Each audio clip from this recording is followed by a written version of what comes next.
Hello and welcome to world affairs. मैं हूं प्रशांत धवन और इस वीडियो में जैसे आप देख पा रहे हैं हम कवर करेंगे most important current affair MCQ from 11 April to 20 April 2021।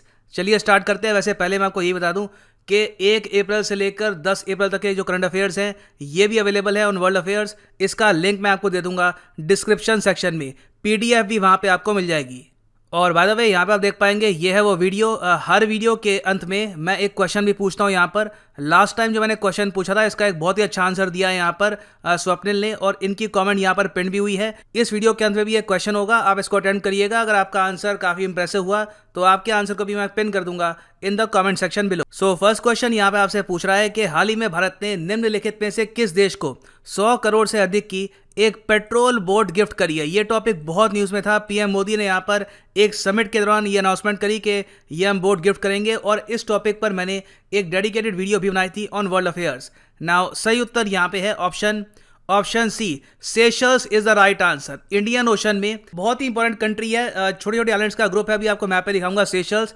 इसको हमने हाल ही में गिफ्ट करी है पीएस ज़ोरास्टर। ये एक made in India patrol vessel है, और इससे पहले आप अगर देखो तो काफ़ी बार इस टाइप की जो ये पेट्रोल बोट्स है हम गिफ्ट कर चुके हैं टू सेशल्स। सो यहाँ पे आप देख पाएंगे यह है एशिया का मैप और ये है हमारा प्यारा भारत, और यहाँ पे आप देख पाएंगे अफ्रीका के करीब एक्चुअली यहाँ पे आपको मिलेगा सेशल्स।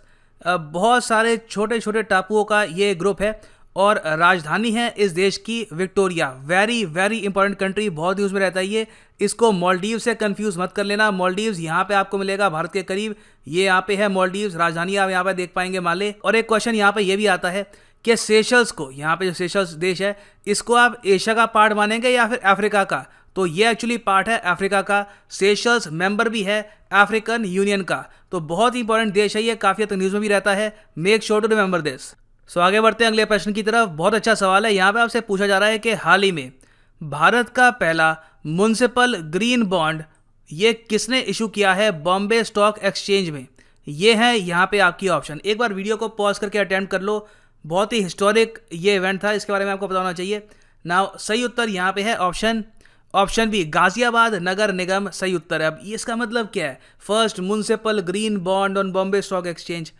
देखो, गाजियाबाद नगर निगम को कंस्ट्रक्शन करनी है। बेसिकली ये चाहते हैं कि ये एक सीवेज ट्रीटमेंट प्लांट कंस्ट्रक्ट करे। इसके लिए लगेंगे 150 करोड़ रुपीस। इन्होंने क्या डिसाइड किया कि क्यों ना मार्केट में हम जाते हैं और लोगों को ये कहेंगे कि हमारे बॉन्ड्स परचेज कर लो। मतलब कि आप फॉर एग्जांपल हमको पैसा दे दो, यहाँ पे हो सकता है 10 लाख 5 लाख जो भी एक अमाउंट आप हमको दे दो, और उसके बदले में हम आपको यील्ड देंगे 8.1%। ठीक है, यहाँ पे आप देख पाएंगे 8.1%। तो ये लोग यहाँ पर इंटरेस्ट कमाएंगे और यहाँ पर म्युनिसिपल ग्रीन बॉन्ड्स के जरिए लोन मिल जाएगा गाजियाबाद नगर निगम को।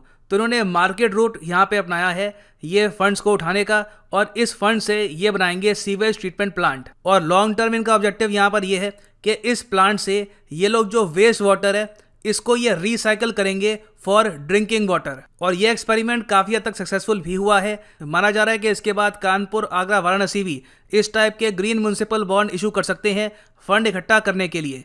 तो ये काफ़ी न्यूज़ में था। यहाँ पे आप देख पाएंगे इस पर आर्टिकल भी है, Ghaziabad issues India's first municipal green bond, तो इसको याद रखिएगा।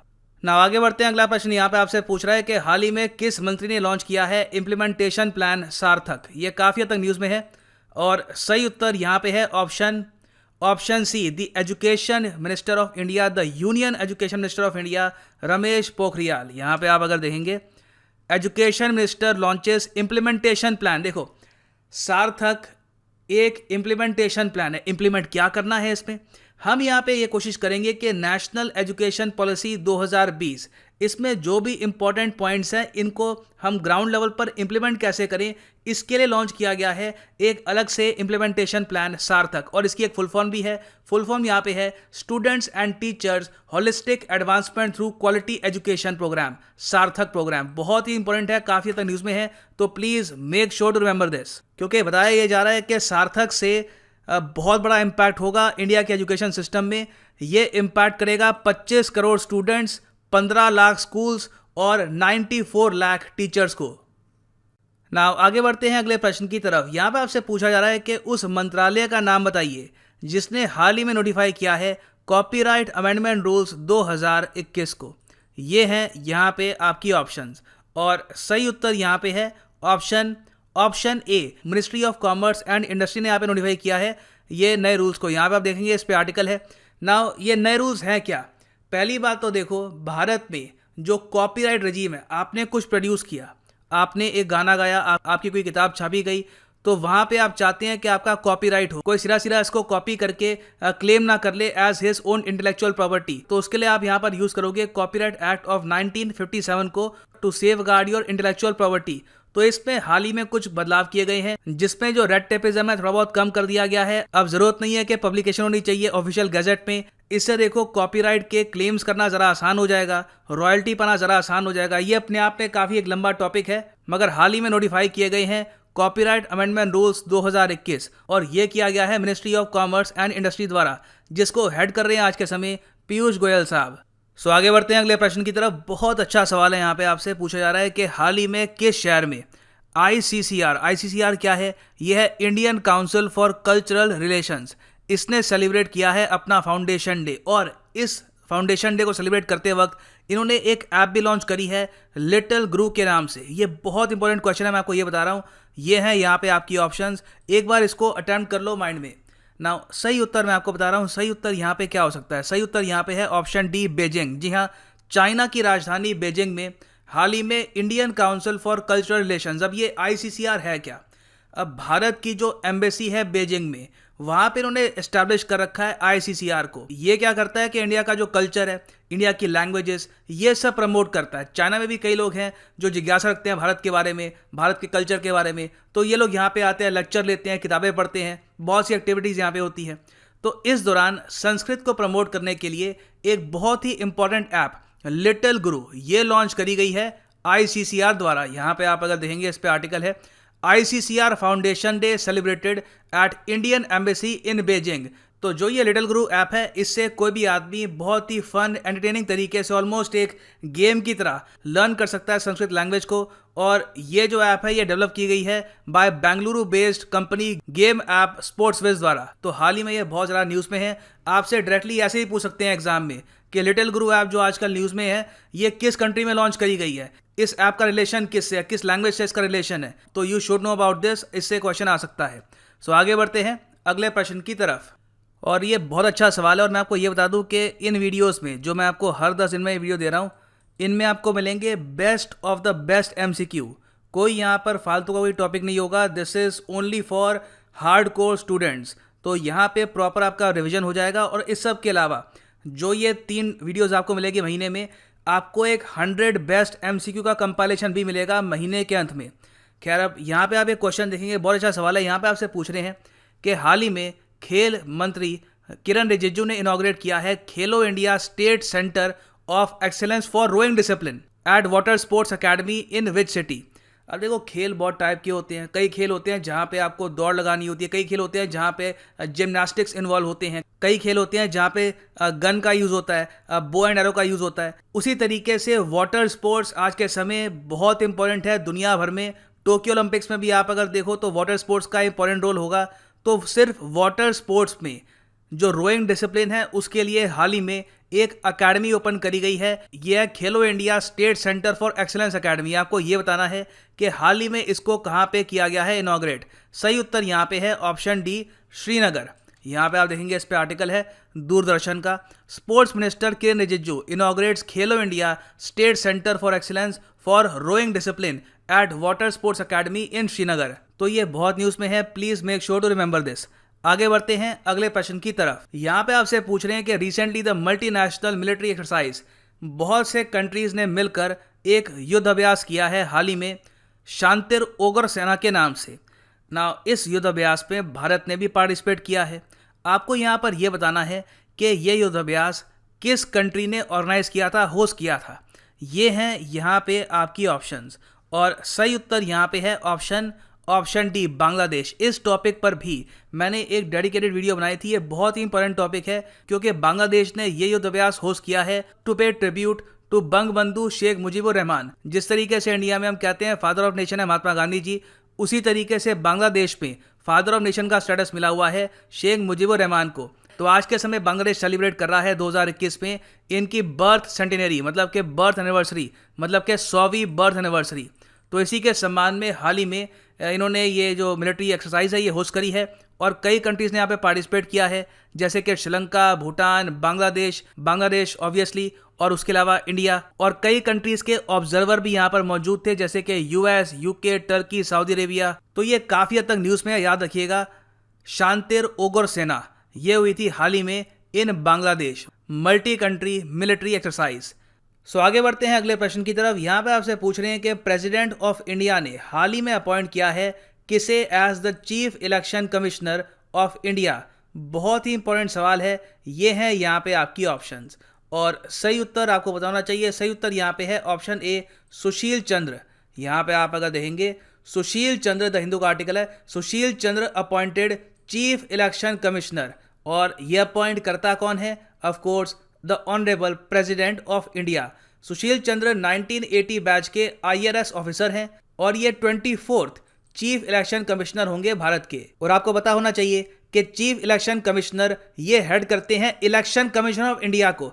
ये एक बॉडी है जो कॉन्स्टिट्यूशनली एम्पावर की जाती है, जिसको दी गई है स्पेशल पावर ताकि ये कंडक्ट करवा सके फ्री और फेयर इलेक्शंस भारत में। और जो पावर है इलेक्शन कमीशन ऑफ इंडिया की, ये भारत के संविधान के किस आर्टिकल से आती है? तो याद रखिएगा ये पावर आती है from article 324 of the constitution of India. अच्छा, चीफ इलेक्शन कमिश्नर की लेंथ कितनी हो सकती है?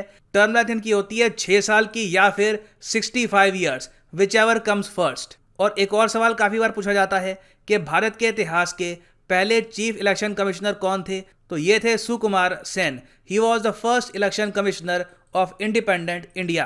तो आगे बढ़ते हैं अगले प्रश्न की तरफ। यहाँ पे आपसे पूछा जा रहा है कि हाल ही में इनमें से किस मंत्री ने लॉन्च किया है एक नया मिशन जिसका नाम है आहार क्रांति। आहार क्रांति हाल ही में किसने लॉन्च करी है?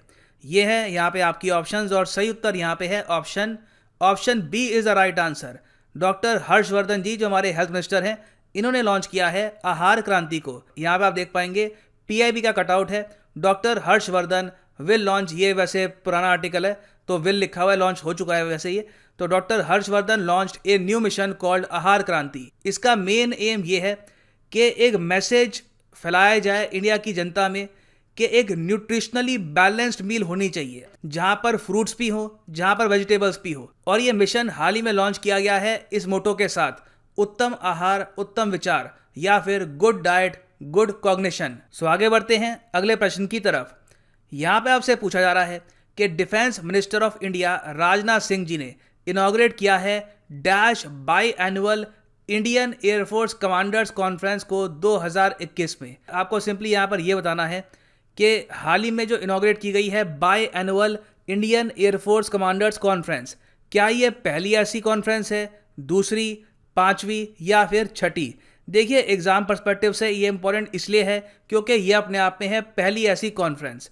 तो सही आंसर यहाँ पे हो गया हमारा ए इज द राइट आंसर। और यहाँ पे आप देख पाएंगे इस पे आर्टिकल है, defence minister Rajnath Singh inaugurates IAF commanders conference of 2021। ये पहली by annual Indian air force commanders conference है। बाई एनुअल का मतलब क्या होता है? बाई एनुअल मतलब जो साल में 2 बार हो। तो ये बहुत इंपॉर्टेंट है एग्जाम पर्सपेक्टिव से, CDS पर्सपेक्टिव से भी काफ़ी इंपॉर्टेंट है। Make sure to remember this. अगला सवाल आपसे ये पूछ रहा है कि अंतर्राष्ट्रीय दिवस ह्यूमन स्पेस फ्लाइट का। ह्यूमन स्पेस फ्लाइट मतलब कि इंसान को जब हम अंतरिक्ष में पहुंचाते हैं, अब भारत में हम ये करने की कोशिश कर रहे हैं अंडर गगनयान मिशन। तो इंटरनेशनली भी ह्यूमंस को अंतरिक्ष में भेज पाने का जो ये प्रोसेस है, इसका अपने आप में पूरा एक दिवस है। आपको ये बताना है कि ये कब सेलिब्रेट किया जाता है। ये है यहाँ पे आपकी ऑप्शंस, और सही उत्तर यहाँ पे है ऑप्शन बी। 12 अप्रैल को हर साल हम सेलिब्रेट करते हैं international day of human space flight. और 12 अप्रैल को ही क्यों? क्योंकि 12 अप्रैल 1961 को पहली human space flight carry out करी गई थी, जब USSR के नागरिक यूरी गैगरिन बने थे फर्स्ट मैन इन स्पेस। तो इन्हीं के सम्मान में, इनकी जो ये अचीवमेंट है इसके सम्मान में हम हर साल 12 अप्रैल को सेलिब्रेट करते हैं as international day of human space flight. और बाय द वे मैं आपको ये बता दूं कि फर्स्ट वुमेन इन स्पेस थी वेलेंटीना तेरेस्कोवा, और फर्स्ट मैन ऑन मून तो सबको पता है, नील आर्मस्ट्रॉन्ग। और एग्जाम पर्सपेक्टिव से ये डे बहुत ही इंपॉर्टेंट है क्योंकि ये यूनाइटेड नेशंस बैक डे है। बाकी और बहुत सारे डे होते हैं, मगर जो यूएन बैक डेज होते हैं they are the most important. Exam में आने के चांसेस उनके काफ़ी ज़्यादा बढ़ जाते हैं। तो याद रखिएगा, international day of human space flight 12 April every single year. So आगे बढ़ते हैं अगले प्रश्न की तरफ। यहाँ पे आपसे पूछा जा रहा है कि जलियांवाला बाग मैसेकर, जिसको अमृतसर मैसेकर भी कहा जाता है, ये हुआ था 13 अप्रैल को। आपको बताना है कि किस साल हुआ था जलियांवाला बाग मैसेकर। हाल ही में इसकी एनिवर्सरी ऑब्जर्व करी गई पूरे देश में। तो ये है यहाँ पे आपकी ऑप्शन, और सही उत्तर यहाँ पे है option C 1919 is the right answer. यहाँ पे आप देखेंगे 1919 अप्रैल 13 को हुआ था जलियांवाला बाग मैसेकर, और हाल ही में इसकी 102nd एनिवर्सरी पूरे देश में ऑब्जर्व करी गई थी। और इंडियन इंडिपेंडेंस हिस्ट्री का भी ये काफ़ी इंपॉर्टेंट पार्ट है, तो make sure to remember this. आगे बढ़ते हैं अगले प्रश्न की तरफ। यहाँ पे आपसे पूछा जा रहा है, who among the following will be the new director general of the national council of applied economic research, NCAER के नए डायरेक्टर जनरल कौन होंगे? और सही उत्तर यहाँ पे है ऑप्शन सी, पूनम गुप्ता हैं नए डायरेक्टर जनरल ऑफ NCAER। यहाँ पे आप देखेंगे Poonam Gupta to head NCAER as its first women director general. तो इसलिए देखिए काफ़ी हद तक न्यूज़ में है। और national council of applied economic research ये इंडिया का सबसे पुराना और सबसे बड़ा independent non profit economic policy research institute है। इनकी रिपोर्ट जाती है काफ़ी बार भारत सरकार को, और इंडिया की जो पॉलिसी मेकिंग है इकोनॉमिक पॉलिसीज, उसमें काफ़ी इंपॉर्टेंट रोल भी है NCAER का। और मैं आपको ये बता दूं कि अभी के लिए पूनम गुप्ता एक लीडिंग इकोनॉमिस्ट हैं at the world bank. World bank के हेडक्वार्टर्स कहाँ पे है? ये है इन वाशिंगटन DC। सो आगे बढ़ते हैं नेक्स्ट क्वेश्चन की तरफ। यहाँ पे आपसे पूछा जा रहा है कि वर्ल्ड चगास डिजीज डे ये ऑब्जर्व किया जाता है किस दिन को हर साल? ये है यहाँ पे आपकी ऑप्शन, और सही उत्तर यहाँ पे है ऑप्शन सी 14 अप्रैल। देखिए ये भी एक UN बैक डे है। यहाँ पे आप देखोगे WHO की जो वेबसाइट है, यहाँ पे लिखा हुआ है वर्ल्ड चगास डिजीज डे 14 अप्रैल 2021। अब इसका मतलब इसमें इस डे में होता क्या है? देखिए चगास डिजीज अपने आप में एक ऐसी बीमारी है जहाँ पर एक पैरासाइट ह्यूमन स्किन के अंदर चला जाता है। ये प्रोसेस ऐसा होता है, यहाँ पे आप देखोगे ज़्यादातर इस टाइप का जो पैरासाइट है ये जाता है ह्यूमन स्किन के अंदर, और या तो ये आर्म में या फिर फेस पर एक जगह चला जाता है। उसके बाद वहाँ पे स्वेलिंग हो जाती है और पेशेंट को काफ़ी तकलीफ भी होती है। ट्रॉपिकल रीजन में काफ़ी बार ये बीमारी देखी गई है, इंडिया में भी इसके कुछ केसेस हैं। तो याद रखिएगा चगास डिजीज़ डे 14 अप्रैल को ऑब्जर्व किया जाता है हर साल to spread awareness about this disease.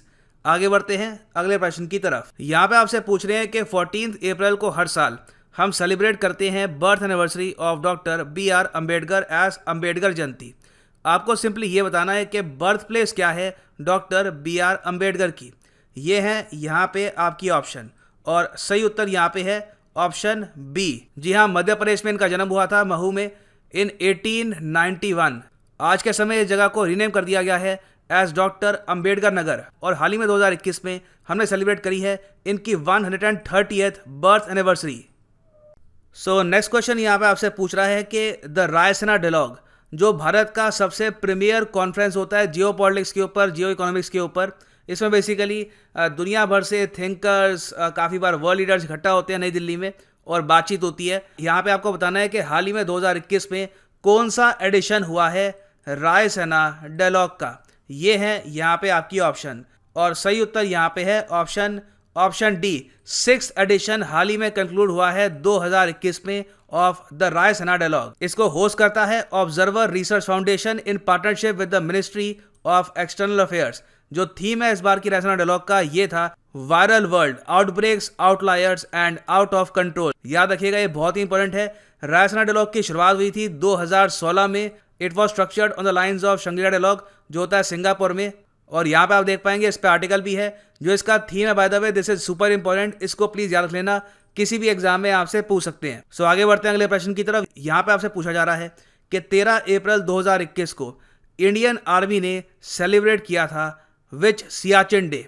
जी हाँ, सियाचिन डे हम हर साल सेलिब्रेट करते हैं 13 अप्रैल को। आपको बताना है कि 2021 में कौन सा एडिशन जो है सियाचिन डे का ये सेलिब्रेट किया गया था। तो सही उत्तर यहाँ पे option 3 37th edition of Siachen day was celebrated on 2021। यहाँ पे आप देखोगे Siachen warriors celebrate 37 Siachen day with tremendous zeal, क्योंकि on this day in 1984 operation Meghdoot के अंडर इंडिया ने वापस रिकैप्चर किया था सियाचिन को। तो याद रखिएगा 13 April is annually observed as Siachen day since 1984। आगे बढ़ते हैं अगले प्रश्न की तरफ। यहाँ पे आपसे पूछ रहे हैं कि which district of Jammu and Kashmir has bagged top position at national level for successful implementation of Pradhan Mantri Gram सड़क योजना ड्यूरिंग 2020-21 फाइनेंशियल ईयर। ये है यहाँ पे आपकी ऑप्शन। आपको बताना है जम्मू कश्मीर की वो कौन सी डिस्ट्रिक्ट है जिसको यहाँ पे मिली है top position in the implementation of Pradhan Mantri Gram सड़क योजना। और सही उत्तर यहाँ पे है ऑप्शन बी, उधमपुर। यहाँ पे आप देखेंगे इस पे आर्टिकल है, Udhampur bags top position at national level for successfully implementing this scheme. इस डिस्ट्रिक्ट ने टोटल 560 किलोमीटर सड़कें कंस्ट्रक्ट करी है इन 2020-21 फाइनेंशियल ईयर। और आपको याद होना चाहिए कि इस बार का जो फाइनेंशियल ईयर अभी बीता है इसमें इंडिया की ओवरऑल पर डे जो रोड कंस्ट्रक्शन है ये रही है 37 किलोमीटर्स पर डे, जो दुनिया में हाईएस्ट है। तो ये काफ़ी हद तक न्यूज़ में है रोड कंस्ट्रक्शन, इसको भी याद रखिएगा। आगे बढ़ते हैं अगले प्रश्न की तरफ।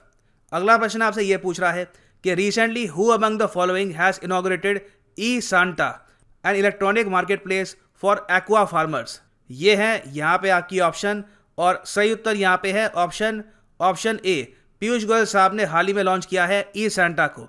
ना ई सांता क्या है, जैसे मैंने आपको बताया जो एक्वा फार्मर्स हैं, मतलब कि जो फार्मर्स हैं जो कोस्टल एरिया के आसपास फार्मिंग करते हैं, जो मरीन लाइफ पर डिपेंड करते हैं, उनके लिए हाल ही में इलेक्ट्रॉनिक मार्केट प्लेस यहाँ पे ओपन करी गई है ताकि वो ऑनलाइन अपना जो प्रोड्यूस है, जो भी अपना उन्होंने कैच किया है from the ocean from the sea, ये बेच पाएँ। और पीयूष गोयल साहब आपको पता होगा ये मिनिस्टर हैं of the commerce and industry ministry, तो इसी वजह से इन्होंने यहाँ पर जो ये पोर्टल है ये लॉन्च किया है।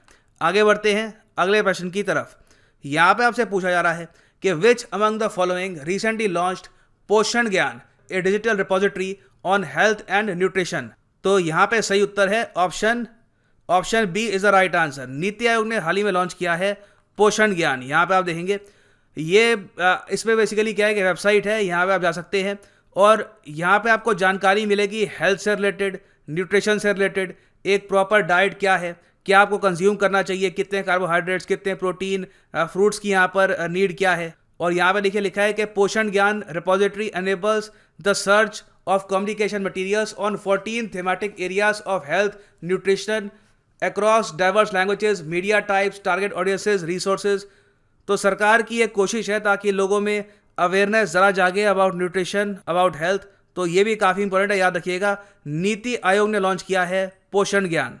आगे बढ़ते हैं अगले प्रश्न की तरफ। यहाँ पे आपसे पूछ रहे हैं कि नेम द मिनिस्टर, उस मिनिस्टर का नाम बताइए जिन्होंने हाल ही में लॉन्च किया है online grievance management portal of the national commission for schedule caste. जो भी इनकी ग्रीवियंसेज हैं, शिकायतें हैं, इसको सुनने के लिए, इसको मैनेज करने के लिए एक पोर्टल लॉन्च हुआ है।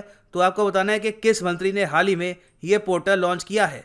सही उत्तर यहाँ पे है ऑप्शन डी, रविशंकर प्रसाद ने यहाँ पर लॉन्च किया है ये पोर्टल। यहाँ पर आप देखोगे NCSC launches online grievous management portal for persons from schedule caste. और आपको बताना चाहिए कि national commission for schedule caste ये सेटअप किया गया था under the article 338 of the constitution of India. और रविशंकर प्रसाद कौन है? He is the union minister for communication and IT and law and justice. तो ये देखिए बहुत ही इंपॉर्टेंट मैकेनिज्म है, इससे जो शिकायतें हैं ये ऑनलाइन दर्ज हो सकती है और होपफुली ये काफ़ी बेनिफिशियल भी होगा फॉर द शेड्यूल कास्ट। आगे बढ़ते हैं अगले प्रश्न की तरफ। यहाँ पे आपसे पूछ रहे हैं कि which city among the following cities will host the laurels world sports award 2021 on May 6। तो ये है यहाँ पे आपकी ऑप्शन और सही उत्तर यहाँ पे है ऑप्शन बी, सेविल होस्ट करेगा लॉरेल वर्ल्ड स्पोर्ट्स अवार्ड 2021। ये देखिए इंटरनेशनल एक अवार्ड सेरेमनी होती है जिसमें दुनिया भर में जो भी ट्रेमेंडस एथलीट्स हैं, ट्रेमेंडस स्पोर्ट्समैन हैं, जिन्होंने काफ़ी कुछ अचीव किया है, उनको सम्मानित किया जाता है।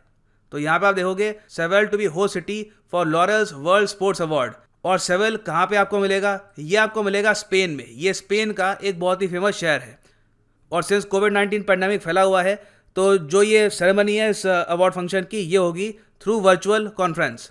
आगे बढ़ते हैं अगले प्रश्न की तरफ। यहाँ पे पूछा जा रहा है कि who has been appointed as the new director general of the national anti doping agency NADA. NADA के नए डायरेक्टर जनरल कौन है? सुपर इंपॉर्टेंट क्वेश्चन, किसी भी एग्जाम में आप ये क्वेश्चन एक्सपेक्ट कर सकते हैं ना। सही उत्तर यहाँ पे है ऑप्शन ए, सिद्धार्थ लॉन्गजैम। यहाँ पे आप देखेंगे Siddharth Longjam to replace Naveen Agrawal as NADA DG. देखिए नाडा सबसे इम्पॉर्टेंट संगठन है भारत में अगर आप बात कर रहे हैं एंटी डोपिंग के बारे में, और एंटी डोपिंग इंटरनेशनली एक बहुत ही इंपॉर्टेंट टॉपिक है। दुनिया भर में डोपिंग हो रही है नहीं हो रही, डोपिंग बेसिकली होता क्या है, बैंड सब्सटेंस का इस्तेमाल करना अपनी परफॉर्मेंस को इंप्रूव करने के लिए। कि दुनिया भर में अगर हम देखें तो एंटी डोपिंग एजेंसी है वाडा, वर्ल्ड एंटी डोपिंग एजेंसी, जो हेडक्वार्टर कहाँ पे है, जो हेडक्वार्टर है मॉन्ट्रियल कनाडा में। क्या मॉन्ट्रियल कनाडा की कैपिटल है? नहीं, मॉन्ट्रियल एक बहुत ही फेमस सिटी है इन कनाडा। तो दुनिया में तो हो गया world anti doping agency, India में है नेशनल एंटी डोपिंग एजेंसी। तो बहुत ही इंपॉर्टेंट है ये, it comes under the sports ministry, make sure to remember this. आगे बढ़ते हैं अगले प्रश्न की तरफ। यहाँ पे आपसे पूछ रहे हैं कि अमंग द फॉलोइंग, इनमें से किसने हाल ही में साइन करी है एक deal to buy renewable energy in India from local firms wind power project. ये है यहाँ पे आपकी ऑप्शन, और सही उत्तर यहाँ पे है option C, Facebook is the right answer. यहाँ पे आप देखोगे फेसबुक ने पहली बार ये डील साइन करी है जिससे ये रीन्यूएबल एनर्जी जो प्रोड्यूस की जा रही होगी इन इंडिया, ये परचेस करेंगे ऑब्वियसली अपने इंडियन ऑपरेशन के लिए। आगे बढ़ते हैं अगले प्रश्न की तरफ। अगला प्रश्न यहाँ पे आपसे ये पूछ रहा है कि who among the following has recently launched Manas app to promote wellbeing across age groups. Manas app हाल ही में किसने लॉन्च करी है? ये है यहाँ पे आपकी ऑप्शन। नाउ सही उत्तर यहाँ पे है option A, principal scientific adviser ने हाल ही में लॉन्च करी है मानस ऐप। यहाँ पे आप देखेंगे principal scientific adviser to government professor K Vijay Raghavan launches Manas app. ये भी देखिए हेल्थ से रिलेटेड है। यहाँ पे अक्रॉस एज ग्रुप कैसे हेल्थ मेंटेन करनी है, क्या एक प्रॉपर लाइफस्टाइल होना चाहिए to live a healthy life, ये यहाँ पे प्रमोट किया जाएगा थ्रू मानस। और मानस की फुल फॉर्म भी है, ये है mental health and normality augmentation system. हालांकि फोकस यहाँ पे होगा ऑन मेंटल हेल्थ, मगर ओवरऑल अक्रॉस एज ग्रुप ये हेल्थ पर भी काफ़ी फोकस करेगी। तो आगे बढ़ते हैं अगले प्रश्न की तरफ।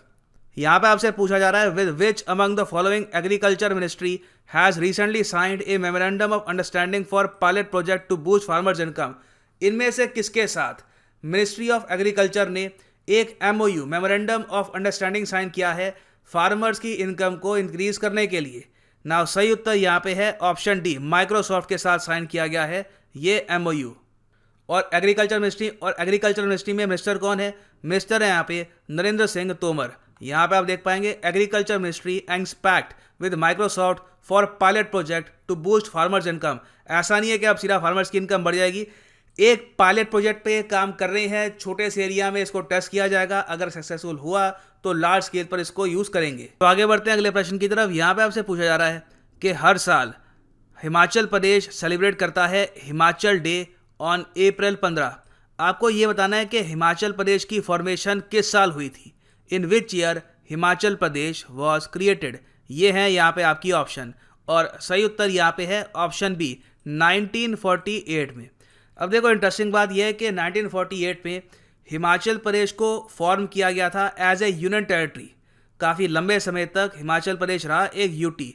बाद में 1971 में हिमाचल प्रदेश को कन्वर्ट कर दिया गया एक यूटी से एक स्टेट में, और 1971 में ये बन गया 18वां राज्य भारत का। ये बहुत ही इंपॉर्टेंट है, याद रखिएगा। और हाल ही में 15 अप्रैल को सेलिब्रेट किया गया था हिमाचल डे। तो आगे बढ़ते हैं अगले प्रश्न की तरफ। यहाँ पे आपसे पूछ रहे हैं कि पोहेला बोईशक ये है बंगाली न्यू ईयर, इस साल ये किस डेट को मनाया गया था? ये है यहाँ पे आपकी ऑप्शन, और सही उत्तर यहाँ पे है option D, 15 April is the right answer. यहाँ पे आप देखोगे पोहेला बोईशक 2021 ये है बंगाली न्यू ईयर। यहाँ पे आप देखेंगे यूजुअली देखो हर साल पहला बोईशक या तो ये होता है 15 अप्रैल को या तो होता है 14 अप्रैल को। ये काफ़ी बार जो लूनर कैलेंडर होता है उसके हिसाब से डिसाइड किया जाता है। इस बार ये हुआ है 15 अप्रैल को, और ये अपने आप में एक सेलिब्रेट भी होता है। ये सेलिब्रेट किया जाता है बाय बंगालीज इन वेस्ट बंगाल, त्रिपुरा, आसाम। तो याद रखिएगा वेस्ट बंगाल वैसे भी बहुत हद तक न्यूज़ में है, इसके बारे में आपको पता होना चाहिए। तो आगे बढ़ते हैं अगले प्रश्न की तरफ। यहाँ पे आपसे पूछ रहे हैं कि कौन सा edition Indo Kyrgyz joint special forces exercise Khanjar का हाल ही में कंडक्ट हुआ है? ये है यहाँ पे आपकी ऑप्शन। नाउ सही उत्तर यहाँ पे है ऑप्शन सी, 8वां एडिशन हाल ही में कंडक्ट हुआ है ऑफ खंजर एक्सरसाइज। यहाँ पे आप अगर देखोगे India Kyrgyzstan special forces start 2 week counter terror drill. तो काउंटर टेररिज्म की एक्सरसाइज है, इसकी सबसे पहले शुरुआत हुई थी 2011 में और अब हम देख रहे हैं 2021 में हो रहा है इसका 8वां एडिशन। किर्गिस्तान आपको पता होगा एक सेंट्रल एशियाई देश है, लैंडलॉक्ड कंट्री है और इस बार जो ये युद्धाभ्यास है ये हुआ है बिश्केक में। बिश्केक है कैपिटल ऑफ किर्गिस्तान और किर्गिस्तान की करेंसी क्या है? किर्गिस्तान की करेंसी है सोम, SOM। याद रखिएगा, काफी इंपॉर्टेंट टॉपिक है, ये न्यूज में भी था। आगे बढ़ते हैं अगले प्रश्न की तरफ। यहाँ पे आपसे पूछ रहे हैं कि according to inclusive internet index 2021 India की रैंक क्या है when it comes to internet inclusion और gender equality in accessing the internet. तो ये टॉपिक काफ़ी इंपॉर्टेंट है कि ओवरऑल इंडिया की क्या रैंक है इंटरनेट के एक्सेस में और क्या मेल फीमेल को इक्वल एक्सेस मिलता है इंटरनेट का इंडिया में या फिर नहीं। तो सही उत्तर देखिए यहाँ पे है ऑप्शन सी 49th। बहुत ही खराब रैंक है इंडिया की यहाँ पर इस इंडेक्स में। यहाँ पे आप देखोगे इंडिया की रैंक है 49th और स्वीडन ने टॉप किया है इस इंडेक्स को ओवरऑल। यूएसए और स्पेन यहाँ पे है सेकंड और थर्ड रैंक पर। टोटल 120 कंट्रीज को यहाँ पे रैंक किया गया था और बुरुंडी ने यहाँ पर करी है लास्ट रैंक हासिल। और यहाँ पे आप देखेंगे India at 49 spot on internet inclusion globally. ये एक्चुअली एक फेसबुक स्टडी बताई जा रही है मगर एक्चुअली में कंडक्ट करी है ये स्टडी इकोनॉमिस्ट इंटेलिजेंस यूनिट ने। फेसबुक का भी यहाँ पर कुछ हद तक रोल था, जो ये स्टडी है ये कमीशन करी थी फेसबुक ने। आगे बढ़ते हैं अगले क्वेश्चन की तरफ। यहाँ पे आपसे पूछ रहे हैं कि every year dash is observed as world hemophilia day. हर साल वर्ल्ड हेमोफीलिया डे कब ऑब्जर्व किया जाता है? सही उत्तर यहाँ पे है option B April 17 every year is observed as world hemophilia day. Hemophilia देखो एक ब्लीडिंग डिसऑर्डर होता है और इसमें प्रॉब्लम ये होती है कि अगर मान लो किसी को कोई चोट लग गई, कुछ जख्म कहीं पे बन गया तो वहाँ पे ब्लड क्लॉट नहीं बन पाता। अब क्या है कि अगर मान लो कोई हेल्दी ह्यूमन बीइंग है उसको कहीं पे कट लग गया तो थोड़ा सा खून बहेगा, उसके बाद ब्लड क्लॉट वहाँ पे स्टार्ट हो जाएगा, अपने आप खून बहना बंद हो जाएगा। मगर हीमोफीलिया के पेशेंट्स में ब्लीडिंग लगातार होती रहती है तो बहुत ज़्यादा ये खराब डिसऑर्डर है, जेनेटिक डिसऑर्डर है अपने आप में। तो इसकी अवेयरनेस के लिए है वर्ल्ड हीमोफीलिया डे। और थीम क्या है वर्ल्ड हीमोफीलिया डे का इन 2021? ये है adopting to change sustaining care in a new world. तो याद रखिएगा इस डिजीज़ के बारे में और इसके डे के बारे में, वेरी इंपॉर्टेंट। आगे बढ़ते हैं अगले प्रश्न की तरफ। यहाँ पे आपसे पूछ रहे हैं एक किताब जिसका टाइटल है believe what life and cricket taught me. ये एक ऑटोबायोग्राफी है किस क्रिकेटर की जो हाल ही में रिलीज करी गई है। नाउ ये है यहाँ पे आपकी ऑप्शन और सही उत्तर है ऑप्शन ए सुरेश रैना की ऑटोबायोग्राफी है believe what life and cricket taught me. यहाँ पे आप देखेंगे सुरेश रैना ऑटोबायोग्राफी। सो आगे बढ़ते हैं अगले प्रश्न की तरफ। यहाँ पे आपसे पूछ रहे हैं name the Indian wrestler who won her maiden gold at Asian wrestling championship 2021। ये है यहाँ पे आपकी ऑप्शन और सही उत्तर यहाँ पे है ऑप्शन बी विनेश फोगट ने जीता है maiden gold medal at the Asian wrestling championship in 2021। और इसी अचीवमेंट के साथ विनेश फोगट बन गई हैं the first Indian women wrestler to win gold in both commonwealth games and Asian games. तो एक रिमार्केबल अचीवमेंट है। यहाँ पे आप देखेंगे Vinesh Phogat wins maiden gold at Asian wrestling championship. So आगे बढ़ते हैं अगले प्रश्न की तरफ। यहाँ पे आपसे पूछा जा रहा है कि recently who chaired the first meeting of the national startup advisory council. ये है यहाँ पे आपकी ऑप्शन और सही उत्तर यहाँ पे है पीयूष गोयल साहब ने चेयर करी है पहली meeting of the national startup council. इस काउंसिल का मेन रोल ये है, ये सरकार को एडवाइस करती है कि भारत में स्टार्टअप्स को किस तरीके से हेल्प करना है, क्या स्टेप्स लेने हैं यहाँ पर। और इसको गठित भी इसलिए किया गया था ताकि इंडिया की ओवरऑल जो रैंक है ईज ऑफ डूइंग बिजनेस में ये थोड़ी बहुत और इम्प्रूव हो। तो यहाँ पे आप देख पाएंगे Piyush Goyal chairs the first meeting of the national startup advisory council. याद रखिएगा, वेरी इंपॉर्टेंट।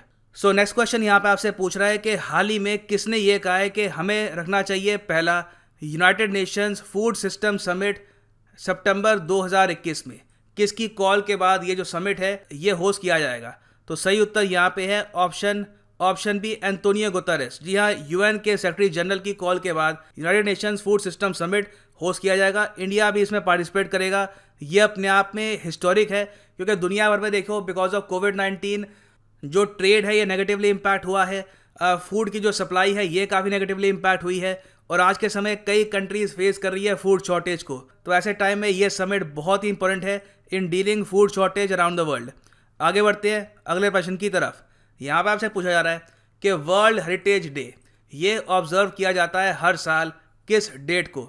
ये है यहाँ पे आपकी ऑप्शन और सही उत्तर यहाँ पे है ऑप्शन सी, अप्रैल 18। यहाँ पे आप देखेंगे April 18 is celebrated as international day for monuments and sites. इसको हम वर्ल्ड हेरिटेज डे भी कहते हैं और ग्लोबली इस डे को प्रमोट करता है international council on monuments and sites. इस साल इस डे का एक थीम भी है, थीम यहाँ पे है कॉम्प्लेक्स पास्ट्स डाइवर्स फ्यूचर्स। सो आगे बढ़ते हैं नेक्स्ट क्वेश्चन की तरफ।